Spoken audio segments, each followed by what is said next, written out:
हाथ वरती आदरणीय रोहित दादा तुम आगे बढ़ो। रोहित दादा तुम सब राम कृष्ण हरी, राम कृष्ण हरी। 2019 ला आपण सर्वांनी आदरणीय या सर्व बहुजन समाजामधले कार्यकर्ते पदाधिकारी आमचे सहकारी मित्र बघायचे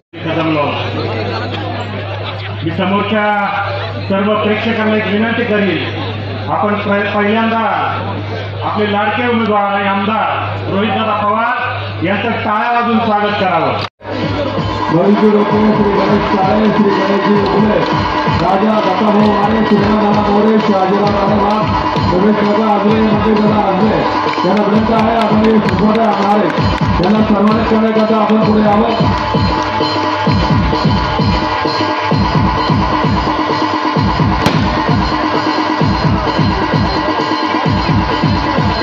धन्यवाद। आनंदाचा सन्मान झालेला आहे। यानंतर शुक्रवारी सकाळी आम्ही 11 ते 5 पर्यंत पोलीस स्टेशनला बसून हा गुन्हा नोंदवून घेतला व महिलांवर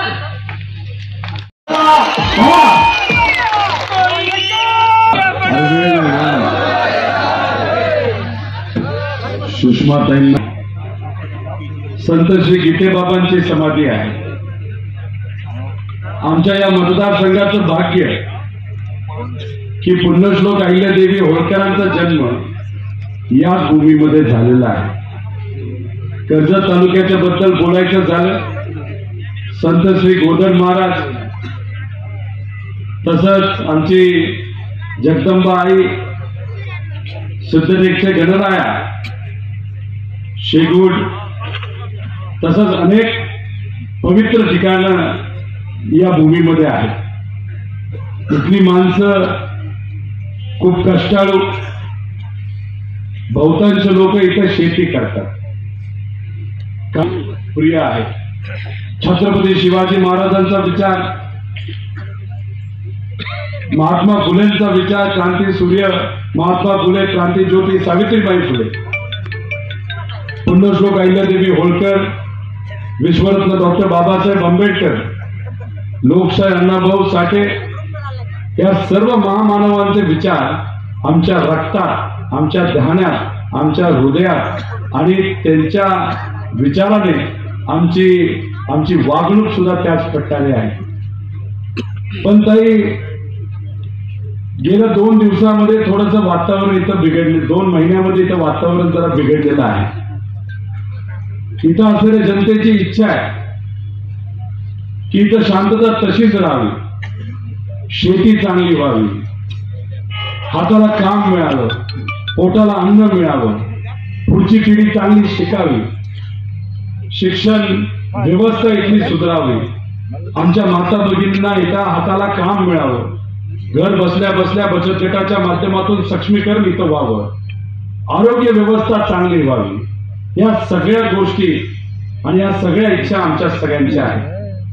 गेल्या 5 वर्षामध्ये आम्ही सर्वांनी याच्यावरच काम केलं, कुठलाही भेदभाव काही आम्ही इथं केला नाही। जेव्हा सरकारकडनं प्यायचं पाणी कमी पडत होतं, टँकर दिले जात नव्हते, भाजपच्या काळामध्ये आम्ही पुढाकार घेतला, आम्ही सगळे एकत्रित आलो, स्वखर्चातून कर्जत जामखेडमध्ये आपण टँकर सुरू केलं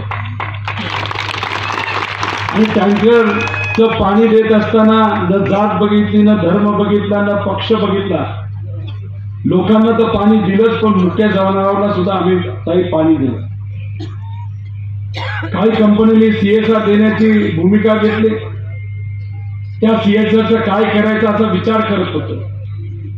काही लहान मुली मला भेटल्या, त्यांनी सांगितलं शाळेत जायला मला अडचण होते, सायकल देता येईल का दादा, थोडासा विचार करा। खूप विचार केला, कंपनीचे संपर्क साधला।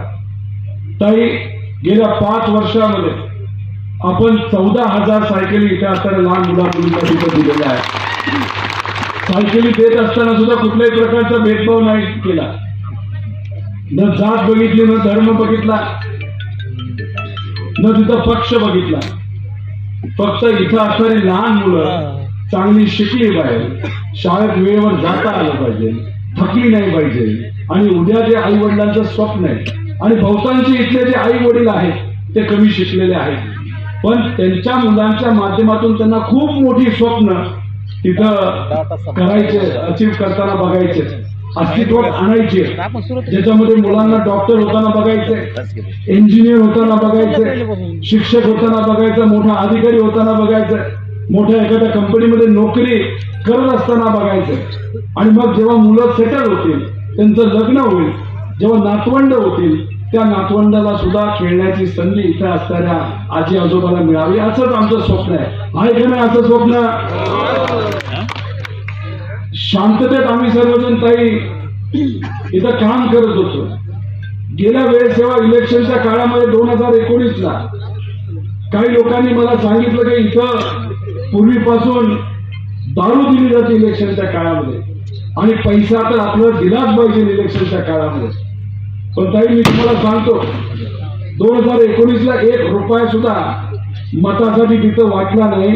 कारण का माझं असं मत आहे की विश्वरत्न डॉक्टर बाबासाहेब आंबेडकरांनी जे आपल्याला अधिकार दिलं, मतदान करण्याचा हक्क दिला, समानता दिली, त्याची किंमत आपण कधी कुठं लावू शकत नाही. आणि मग त्या अनुषंगाने त्या काळामध्ये आपण पैसा दिला नाही. काही लोक आली म्हणे दारू वाटो, कार्यकर्ते जरा जोशात राहतील. पण इथं असणाऱ्या माता भगिनींना जेव्हा मी भेटायचो त्यावेळेस सुद्धा दुष्काळ होता. महिलांना भेटल्यानंतर आम्हाला त्या महिला म्हणायच्या की दादा काही करा, पण इथं दारू बंदी झाली पाहिजे. आता एका बाजूला आमच्या माता भगिनी म्हणतात दारू बंदी झाली पाहिजे, आणि ठराविक मोजके, बोटावर मोजके कार्यकर्ते आम्हाला म्हणतात दारू वाटली पाहिजे. मी म्हणलं मोजके कार्यकर्ते नाराज झाले तरी चालेल, पण या मतदारसंघामध्ये इलेक्शन मध्ये एक थेंब सुद्धा दारूचा वाटायचा नाही, तो आपण वाटला नाही. पण गेल्या 2 महिन्यामध्ये काय बदल झाले मला माहित नाही.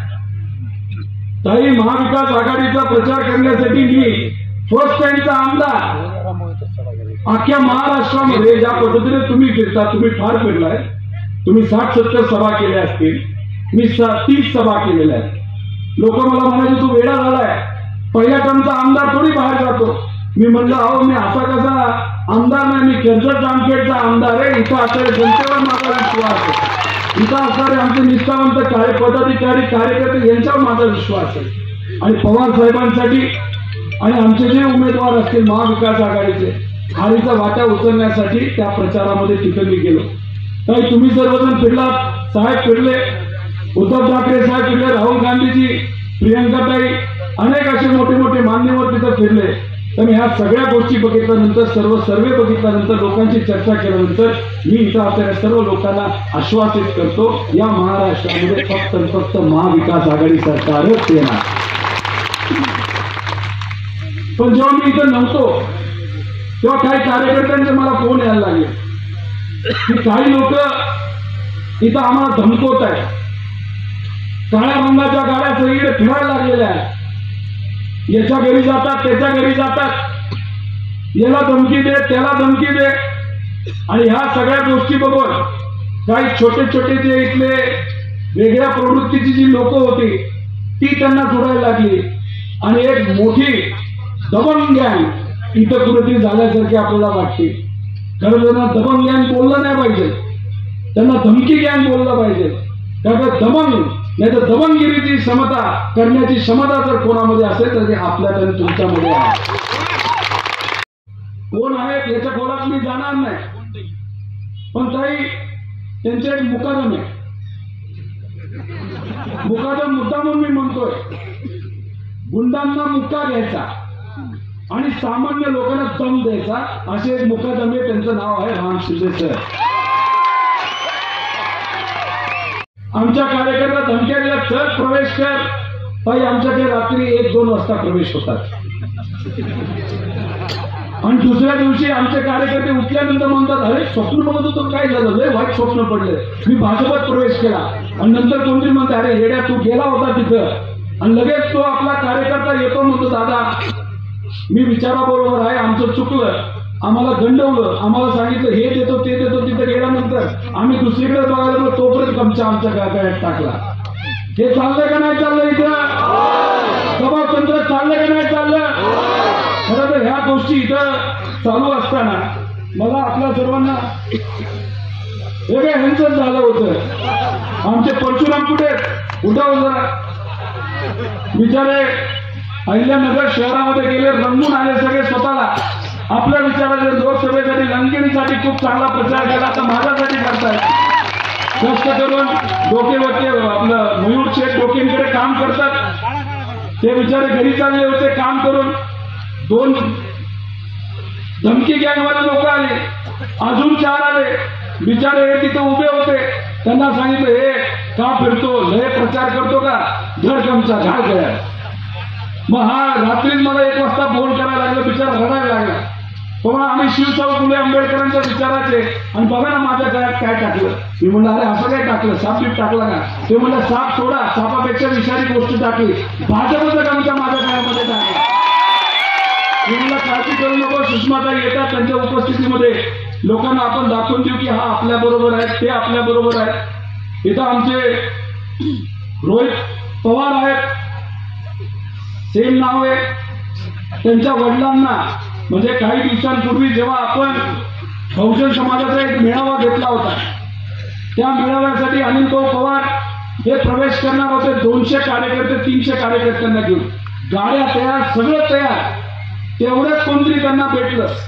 त्यांना वेगळ्या पद्धतीने धमकी दिली, कुटुंबावर धमकी दिली. आणि ती धमकी दिल्यानंतर कुठलाही व्यक्ती आपल्या कुटुंबाचा विचार करून माघार तिथं घेईल, पण पुढची पिढी जी असते म्हणजे आपली पिढी आहे ती घाबरत नाही. आज इथं रोहित पवार इथं आलेला आहे आणि तो आपल्या सगळ्यांच्या उपस्थितीमध्ये इथं काम करणार आहे, प्रवेश करणार आहे. कोलाडी समाजासाठी अतिशय चांगलं काम करणारे सर्व मान्यवर आहेत. समाजाच्या हितासाठी जे काही चांगलं करता येईल यासाठी ते सर्वजण प्रयत्न करतात. त्यामुळे मी आपल्या सर्वांना सांगतो, 5 मिनिटात मी भाषण संपवणार आहे की ही जी परिस्थिती आज निर्माण झाली ती फक्त एका व्यक्तीच्या अस्तित्व टिकवण्यासाठी. राम शिंदे सरांचं अस्तित्व फक्त टिकवायचंय. आपण अस्तित्वाची लढाई इथं लढत नाही, आपण सर्वजण मिळून इथं विचाराची लढाई तिथं लढत आहोत, विचाराची लढाई. पण राम शिंदे सरांना असं वाटतं आता नाही तर कधीच नाही. राम शिंदे सर, मी तुम्हाला सांगतो खरंच तुमचं काहीच होणार नाही. 23 तारखेला गुलाल तुमच्यावर नाही, गुलाल हा या कार्यकर्त्यावर. त्यामुळे हे जे केलेली आहे ती योग्य नाही. तुम्ही विचार करा, ही गुंडाशाही अशीच वाढत गेली. तुम्हाला पण मुली आहेत, सर्वांच्या घरामध्ये माता भगिनी असतात. आज कुठेही जाऊ शकतात, दुकानात जाऊ शकतात, मैत्रिणीकडे जाऊ शकतात, नातेवाईकांकडे जाऊ शकतात. तुम्ही आज निश्चिंत आहात की नाही परत येतील, काय अडचण नाही. पण जर अशाच पद्धतीने धमकी गँग वाढत गेली, गुंडागर्दी या मतदारसंघामध्ये वाढत गेली, तर उद्या तुमची कॉलेजमध्ये जाणारी बहीण नाही तर मुलगी जर कॉलेजमध्ये गेली नाही तर बस स्टँडवर तिथं उभी असेल, या धमक्या गँगचे जे छोटे मोठे कार्यकर्ते असतील ते जर बस स्टँडवर जाऊन जसं पाशा पटेलनी चुकीच्या पद्धतीचे हातवारे केले, असेच त्या कार्यकर्त्यांनी तिथं हातवारे केले नाहीतर काही चुकीची गोष्ट केली, तुम्ही शांत झोपू शकता का? तुम्ही कदाचित असा निर्णय घ्या, मुलींनी शिकलं नाही तरी चालेल पण आम्ही आमच्या मुली कॉलेजमध्ये शाळेमध्ये पाठवणार नाही. हे होऊ शकतं. ही खूप मोठी अडचण आहे. काही जे छोटे मोठे व्यवसाय नाही तर शेतकरी आहेत, त्यांच्या जमिनीवर ताबा टाकला जाऊ शकतो. खड्ड्यामध्ये जाऊन तुम्ही विचारा, 200 व्यापारी आहेत, स्वतःची जमीन त्याच्यावर ताबा टाकला आणि कितीतरी 3 कोटी रुपये घेतले मग ताबा उचलला, 6.5 कोटी रुपये घेतले मग ताबा उचलला. चालणारे काही धमकी गँग यांचे जे मुकादम आहेत, राम शिंदे सर त्यांना असं वाटतं त्यांच्या कार्यकर्त्यांवर त्यांचा विश्वास नाही राहिला, तुमच्यावर विश्वास नाही राहिला तर मायबाप जनतेवर. त्यांना वाटतं या स्वाभिमानी जनतेला घाबरून भीती टाकून आपल्याला ते मतदान करतील. मी तुम्हा सर्वांना विचारतो, स्वाभिमानी जनता कधीही धमक्याला घाबरते का? त्याचा हात वर करून दाखवा की आम्ही घाबरत नाही. अहो तुम्ही आता आहात, तुमच्याकडे बघायला शिकलोय, ईडीने माझ्यावर कारवाई केली, इन्कम टॅक्सची कारवाई केली, तुमचा लोकप्रतिनिधी घाबरला का त्या ईडीला? अरे तुम्ही जर मला लढायला शिकवलं असेल तर कशाला घाबरल्या लोकांना? मी नाही झुकलो आणि मराठी माणसं दिल्ली समोर कधीही झुकत नाही ही गोष्ट त्या ठिकाणी आपण सर्वांनी समजून घेतली आहे. आम्ही जगतोय, आमच्या जीवनासाठी जगतोय, आमच्या कुटुंबासाठी जगतोय. आमच्या वडीलधाऱ्यांनी आम्हाला सांगितलं हे करा ते करा तर आम्ही ऐकतो. आमच्या एखाद्या चांगल्या नेत्याने जो आमचं हित मनामध्ये ठेवून जर काम करत असेल, त्यांनी जर रिक्वेस्ट केली, विनंती केली तर आम्ही ऐकू शकतो. पण जर तुम्ही आम्हाला धमक्यात द्यायला लागला तर आम्ही आमचा हिसका, हा मराठी माणसाचा हिसका कसा असतो हे सुद्धा तिथे दाखवून देऊ शकतो. त्यामुळे मी त्यांना सांगतोय, वेळ अजून गेलेली नाही. 23 तारखेला या महाराष्ट्रामध्ये महाविकास आघाडी सरकार येणार आहे आणि जर पुढच्या 3 दिवसामध्ये आमच्या कुठल्याही कार्यकर्त्याला जर धमक्या दिल्या, जर त्याच्या घरी गेला पिस्तूल काढला, जर वेगळं काय केलं तर पहिलं जर आम्ही कोणाला बघणार असेल तर ते आहे राम शिंदे सरांना. त्या मुकादमाला बघेल. त्या मुकादम्याची खेळ नाही. नाच करायचा असेल तर कर्जत जामखेडकरांचा आमचा नाच करायचा नाही. हे 23 तारखेला लोकशाहीच्या माध्यमातून दाखवून देऊ. पण जर खरंच कोणाला अडचण आली तर कधी कधी आम्ही लोकशाही सुद्धा बाजूला ठेवू, कारण की आमच्यासाठी कार्यकर्ता इतर जनता महत्वाची आहे. त्यामुळे अजून सुद्धा वेळ गेला नाही. चंगू मंगू जे कोणी असतील बरोबर त्यांना मला सांगायचे की बास करा. इथं आपलीच लोक आहेत, आपल्याच मतदारसंघाची लोक आहेत, आपल्याच तालुक्याची लोक आहेत आणि या लोकांना तुम्ही कुठेही त्या ठिकाणी त्रास देऊ नका एवढी विनंती इथं करतो. त्याच्याच बरोबर येत्या काळामध्ये भरपूर काय होणार आहे. मी आपल्या सर्वांना विनंती, एक गोष्ट ठरणार आहे की हा महाराष्ट्र गद्दारांच्या सोबत राहणार आहे की स्वाभिमानी लोकांच्या सोबत राहणार आहे. या निवडणुकीत आपल्याला हे ठरवावं लागेल की आम्हाला आमच्या महाराष्ट्रातल्या लेकीबाळींच्या अब्रूची सुरक्षितता हवी आहे की आम्हाला अत्यंत चिल्लर आणि चिल्लर सवंग वक्तव्य करणारे नेते हवे आहेत.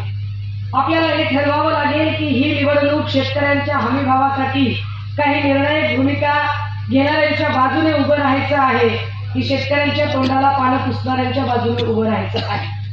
राजे हो, काही निवडणूक लढायची आहे.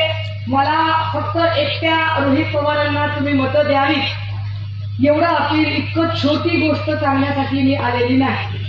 कारण माझ्यासाठी रोहित पवार यांची सीट ही फक्त एका मतदारसंघातल्या एका आमदाराला निवडून आणणे इतक्या पुरती मर्यादित वाटत नाही, तर माझ्यासाठी ही एक सीट किंबहुना महाराष्ट्रातल्या 228 जागा ज्या महाविकास आघाडी लढत आहे त्यातली प्रत्येक जागा ही इथलं सरकार बदलण्यासाठी गरजेची वाटते आणि ते बदललं. हे सरकार का बदलायचं आहे ते जरा आपण नीट समजून घ्या. दादा हो, एक काळ होता की साधारणतः पोलिसांचा लोकांना धाक असायचा. पोलीस स्टेशनच्या समोरून ट्रिप्सीनं आपण जायचो नाही, पोलीस स्टेशनच्या समोर कुणी दारू पिऊन जायचं नाही, त्याला भीती वाटायची पोलिसांची. एक काळ होता की कधी कुणाचा काटा काढायचाय, खून करायचाय, मारामारी करायची तर लोक कुठेतरी आतल्या ठिकाणी एखाद्याला मारून टाकतील, कुठेतरी रात्रीच्या अंधारात काहीतरी खून मारामाऱ्या होतील. परंतु आता एक असा काळ आलेला आहे की या काळामध्ये माणसं एकमेकांना फेसबुक लाईव्ह करून मारतायत. तुम्ही बघितलं असेल की आमचे शिवसेना नेते घोसाळकर यांची हत्या फेसबुक लाईव्ह करून झाली. तुम्ही बघितलं असेल की कल्याणमध्ये गणपत गायकवाड आणि महेश गायकवाड यांच्यातला जो गोळीबार झाला, हा गोळीबार चक्क पोलीस स्टेशनमध्ये पोलिसांच्या समोर झाला. तुम्ही हेही बघितलं असेल की नवरात्रीच्या दिवशी अत्यंत गजबजलेल्या ठिकाणी बाबा सिद्दकी यांची वाय दर्जाची सुरक्षा असताना सुद्धा हत्या झाली.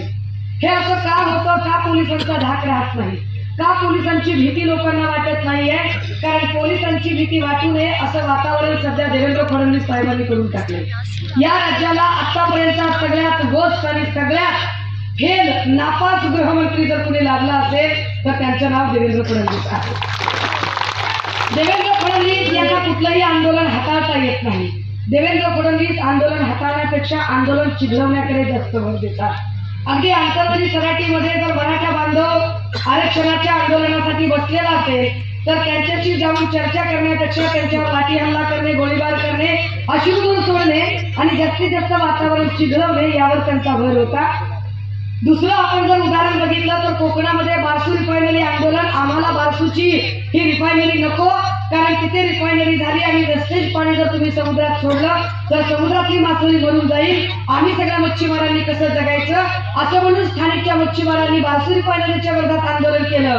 आणि तिथे सुद्धा देवेंद्रजींनी त्या लोकांना बोलण्याच्या ऐवजी म्हाताऱ्या बायकांना ओढून ओढून अक्षरशः काठीचे एवढे दांडे आणि दगड घातले गेले की त्याचे व्हिडिओ अनेक व्हायरल झाले, पण देवेंद्र फडणवीसांना घाम फुटला नाही. तिसरी घटना देहू आळंदीच्या ठिकाणी झाली. देहू आळंदीला अनेक वारकरी आलेले होते.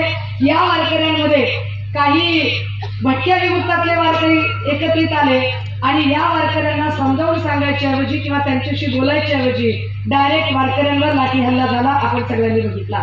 चौथी गोष्ट बदलापूरमध्ये घडली. बदलापूरमध्ये 3 वर्षाच्या बाळावर बलात्कार झाला. दादा हो, हे नीट समजून घ्या की आपल्या घरात जर 10-5 वर्षाचं लेकरू असेल तर त्याच्या समोर आपण बलात्कार शब्द सुद्धा उच्चारत नाही. आपण त्याच्या समोर या विषयावर कधी चर्चा सुद्धा करत नाही, बोलत नाही आपण त्या लहान लेकराच्या समोर. आणि 3 वर्षाच्या लेकरावर बलात्कार होतो. काय वातावरण आहे?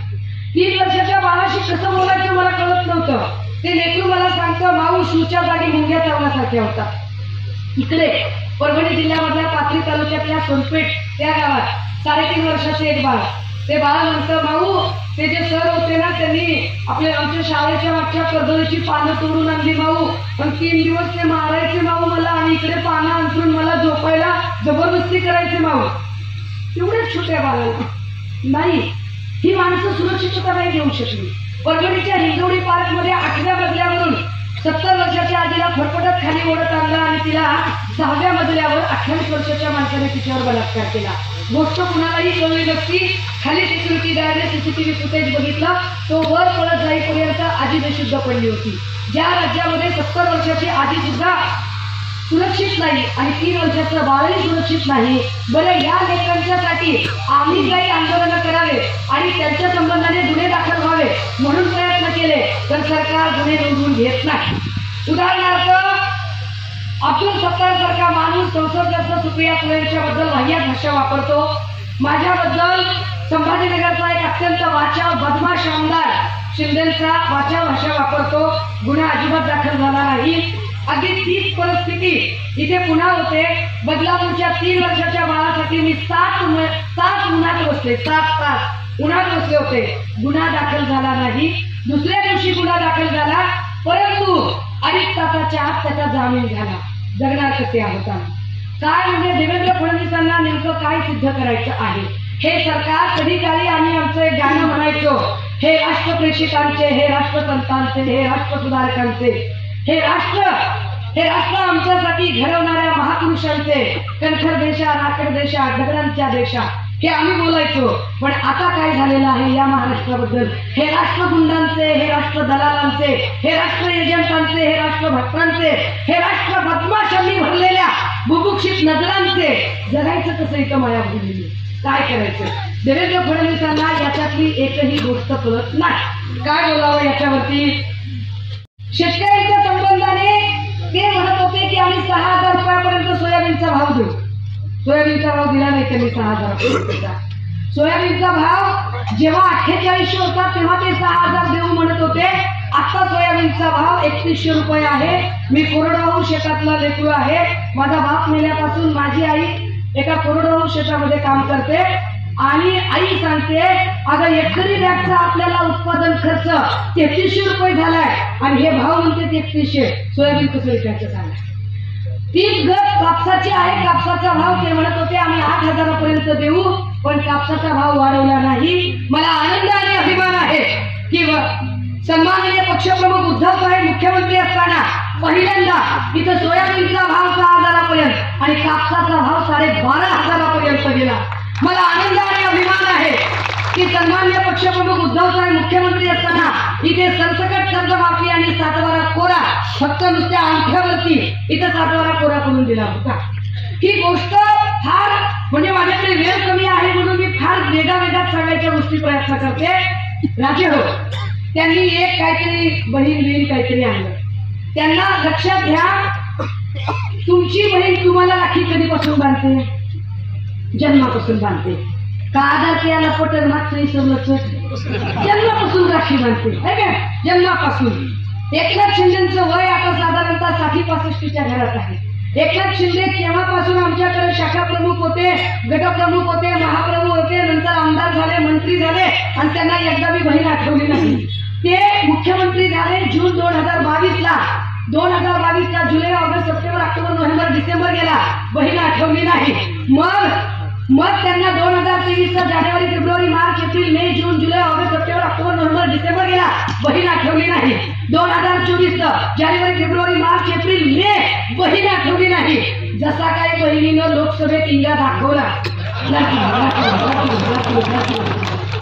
दादा हो, मी बी ज्या गावच्या बोली त्या गावच्या बाबी, हे नीट समजून घ्या. मी पण मराठवाड्यातली आहे. इकडं नात्रा जवळ माझं गाव आहे. माझा बाप 30 वर्ष तिकडे सरपंच होता. खूप वर्ष त्यांनी मुंडे साहेबांचे सहकारी म्हणून काम केलं. माझी एक भाऊजाई त्याच भागातली फळ आहे, दुसरी भाऊजाई कांदे आहे, तिसरी भाऊजाई माझी केंद्रे आहे. आणि ह्या सगळ्या वातावरणामध्ये आमच्याकडची जी हुंडा पद्धत जर बघितली तर वंजाऱ्यांना ढिगाने हुंडा द्यायचा ना. तुम्ही सगळ्यांनी आपल्या बहिणींची लग्न लावून दिली असतील, आपापल्या ऐपतीनं तुम्ही लग्न लावून दिलं असेल, तरी तुम्ही 2 लाख खर्च केले असतील, कुणी 5 लाख, कुणी 10 लाख, कुणी वावर विकला असेल, कुणी गहाण टाकला असेल आणि बहिणीला तुम्ही तुमच्या लग्न लावून दिले असतील. काही उपकार केला का? उपकार नाही केला, जगाला नाही केला. जगात तुम्ही केलं काय? त्याची छोटी गोष्ट आहे. तुम्ही बहिणीला मिक्सर दिला, कुकर दिला, टीव्ही दिला, फ्रीज दिला, सोफा दिला, उपकार केला का? जगाची रीती ना. तुम्ही 5,000चा मिक्सर दिला, काही लग्नाच्या मांडवात रुपवतात बॅनर लावला का? लाडक्या बहिणीला 5,000चा मिक्सर दिला, लावला बॅनर? हा, तुम्ही काय बॅनर लावला का? लाडक्या बहिणीला 10 लाख दिलं तुम्ही, लाडक्या बहिणीला 5 तोळे सोनं घातलं, लावला बॅनर तुम्ही? नाही लावला.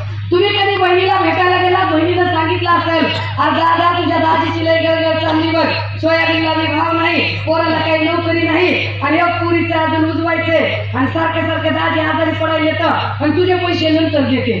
पण जरा पैसे देतोस का? भावानं असे 10-5 हजार रुपये दिले असतील, गुपचूप हातात दिले असतील बहिणीच्या. घातलेलं नाही? घातलेलं दादा हो बहिणीच्या हातात पैसे? काय बस स्टँडला येऊन बॅनर लावला का? लाडक्या बहिणीला 10,000 देऊन आलो म्हणून तुम्ही बहिणीला कधीही बॅनर लावला नाही. का केलं नाही? कारण तुम्हाला बहिणीच्या नात्याचा सन्मान कळतो, तुम्हाला बहिणीचा आदर करायचं कळतं, तुम्हाला तुमच्या बहिणीच्या गरिबीची टिंगल उडवत नाही. तुम्ही भाऊ आहात, त्यामुळे तुम्ही बहिणीला दिलं घेतलेलं काढत नाही. हे बदमाश लोक बॅनर लावतात कारण यांना बहिणीचं नातं कळत नाही. हे बहिणीच्या आवडीच्या मताची वेगळी करतात. यांना जर बहिणीचं नातं कळलं असतं तर ह्यांनी आपल्या बहिणीला दिल्या घेतल्याचं धमकावलं नसतं. ए दादा लावलं एक व्हिडिओ, काय म्हणतो तो धनंजय महाडिक कोल्हापूरचा? तो सांगतो की अरे जर ह्या बायका जर तुम्हाला काँग्रेस राष्ट्रवादी काँग्रेसकडे दिसल्या तर व्हिडिओ रेकॉर्ड करून आणा, मी बघतो. काय बघतो म्हणतो? तो म्हणतो की आम्ही पैसे दिले आणि त्यांच्या मान मोर्चात जाता का तुम्ही? आणि तू पैसे दिले म्हणजे काय तुझ्या बाप दादाची इष्ट टाकून दिले का? काय देवेंद्र फडणवीसांनी तिकडचा ना? हा लावा आवाज कर. प्रॉपर्टी विकून पैसे दिले कशा काय बोलता तुम्ही? अरे ज्याने इथं लाडकी बहिणीची योजना वाचली त्यालाच लोकसभेत आपल्या लाडक्या बहिणीच्या विरोधात उमेदवार दिला होता. हे काय विसरू नका. आम्ही तुम्ही कुणाला नाटक सांगताय? काय पद्धतीचा गलिच्छपणा केला जातो? दादा हो, भाषा काय चालली यांची? सगळी राजकीय संस्कृती रसातळाला घालवली आणि सहज माणूस म्हणू शकतो. आम्ही म्हणतो पवार साहेब आपल्यासाठी बाप माणूस आहे, आपण बोलतो ना. हा, उद्धव साहेब आमच्यासाठी कुटुंबप्रमुख बाप माणूस आहे. त्या जयश्री थोरात तिकडे संगमनेर मध्ये म्हणाल्या की माझ्या बापाने अगदी बाप माणसासाठी सगळ्यांची काळजी घेतली. काय बोलावं त्याच्यावर भाजपच्या नेत्यांनी? सुजय विखे आणि आपण त्यांना आसमान दाखवले लोकसभेत, रोहित दादांनी दाखवले. येते का आवाज? बरोबर काय म्हणते ते? काय ते जयश्री थोरात बोलला? आवाजाचा प्रॉब्लेम होते बघते.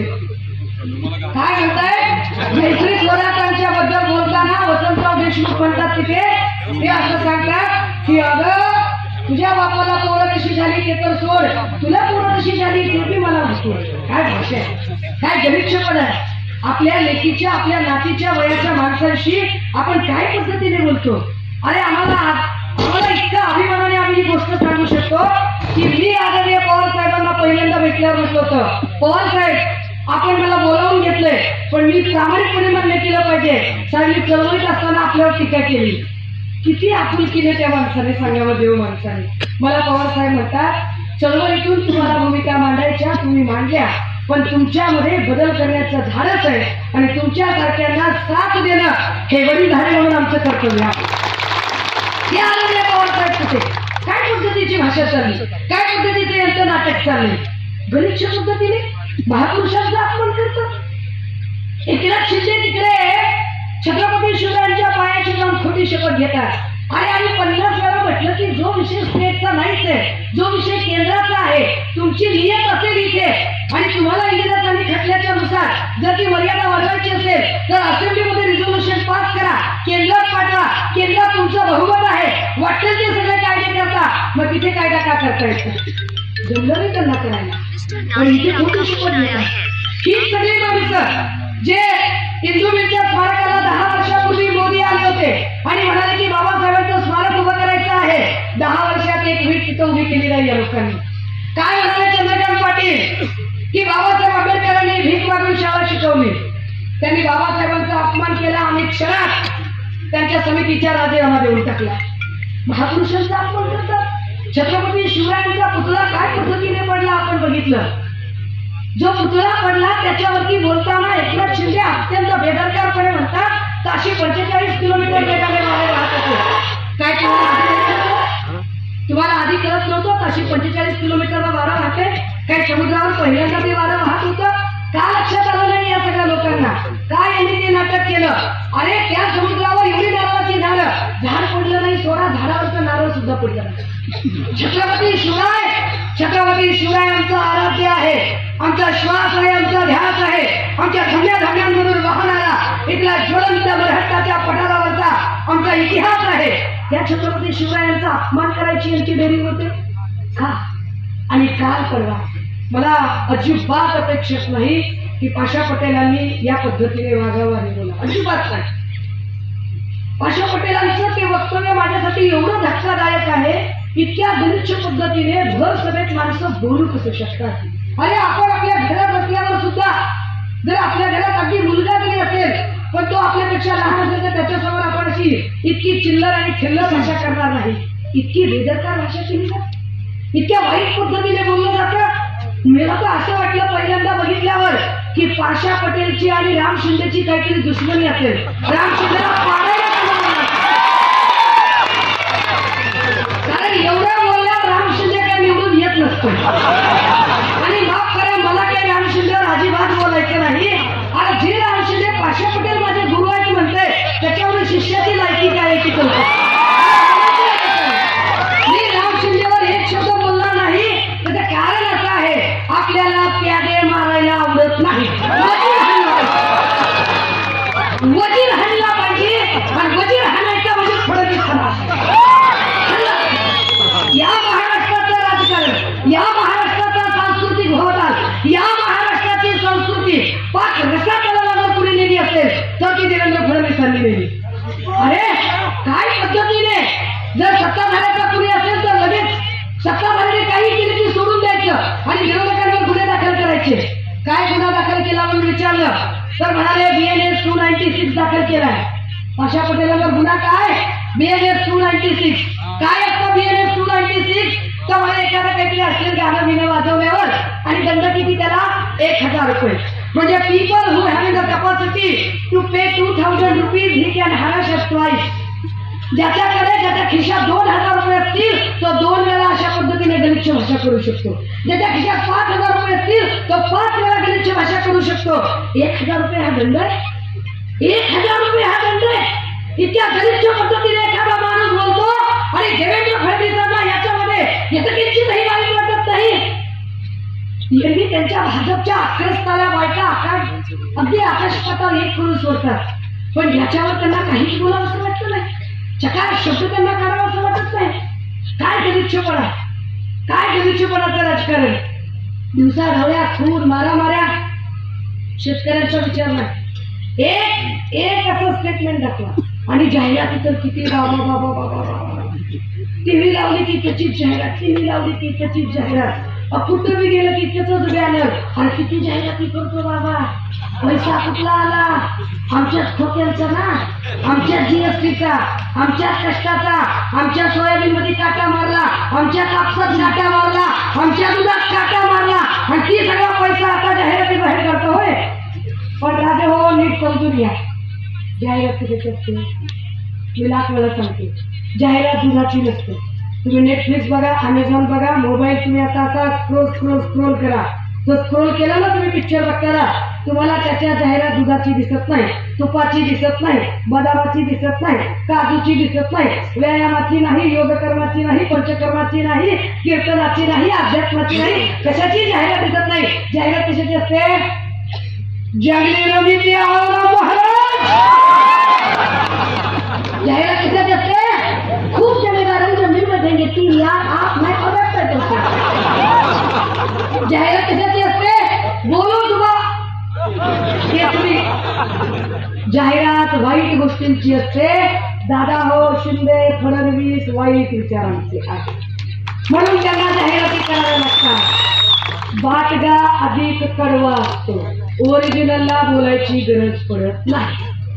राम शिंदे असतील किंवा अजून पुढे असतील, या सगळ्या लोकांच्या लक्षात एक आले की ह्यांनी किती बी लाडका कॉन्ट्रॅक्टर, लाडका दाजी, लाडका मेहना, लाडका पाहुणा काही जरी म्हणलं तरी महाराष्ट्रामधलं जर एकूण वातावरण बघितलं आणि कितीही सर्वे काढले तर लाडकं नेतृत्व म्हणलं कोण की महाराष्ट्रात 2च नावं पुढे येत आहेत सध्या. एक आदरणीय शरदचंद्रजी पवार साहेब आणि दुसरं सन्माननीय उद्धव बाळासाहेब ठाकरे. मी अत्यंत जबाबदारीने सांगते, आज 22व्या जिल्ह्यात आहे. मी गडचिरोली, भंडारा, गोंदिया, नागपूर, यवतमाळ, हिंगोली, परभणी, लातूर, धाराशिव, अगदी तिकडे धुळे, नाशिक, मिरज, सांगली, कोल्हापूर, सिंधुदुर्ग, रत्नागिरी, चिपळूण या सगळ्या भागातून फिरून आले. खात्रीनं सांगते, ह्यांनी टीव्हीवर किती बी जाहीर करलंय, वातावरण फिरलंय आणि 23 तारखेला विजयाची तुतारी वाजणार आहे. त्याचे हो, हे पक्क ठरलंय लोकांचं. कारण लोक यांच्या या सगळ्या गलिच्छ वागण्याला कंटाळले. लोकांना हे गलिच्छ वागणं आता सहज होत नाही. मी एवढं सगळं फिरून आल्यावर माझ्या लक्षात आलं, आणि अनेक बुद्धिजीवी सांगतात, पत्रकार सांगतात, खाजगीच बोलतात, ते म्हणतात हे लाडकी बहीण वगैरे काही उपयोगाचे नाही, लाडकी बहीण काही गरज नाहीये. त्याच्यामुळे झालं काय की यांना कटेंगे वटेंगे करावं लागेल. काय कटत नाही आपलं कुठे होतच नाही. काय सोयाबीनला भाव द्या, कापसाला भाव द्या, दुधाला भाव द्या, विषय संपला. लेकरांना शिक्षण द्या, गोरगरिबाला जगू द्या, संपलं. कायद्यानं चला, संपलं. हे सगळं लक्षात घ्या दादा हो. कालपर्यंत महाराष्ट्रातल्या गावगाड्यातले लोक गुण्यागोविंदाला